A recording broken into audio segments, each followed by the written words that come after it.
ветеранам пионерского движения небольшой символический подарок. Цветы. Бурные аплодисменты, дорогие друзья. В знак уважения к ветеранам пионерского движения.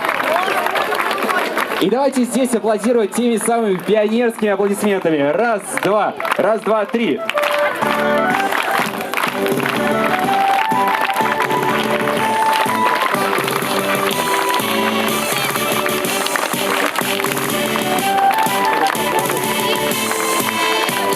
Ну что ж, а мы продолжаем.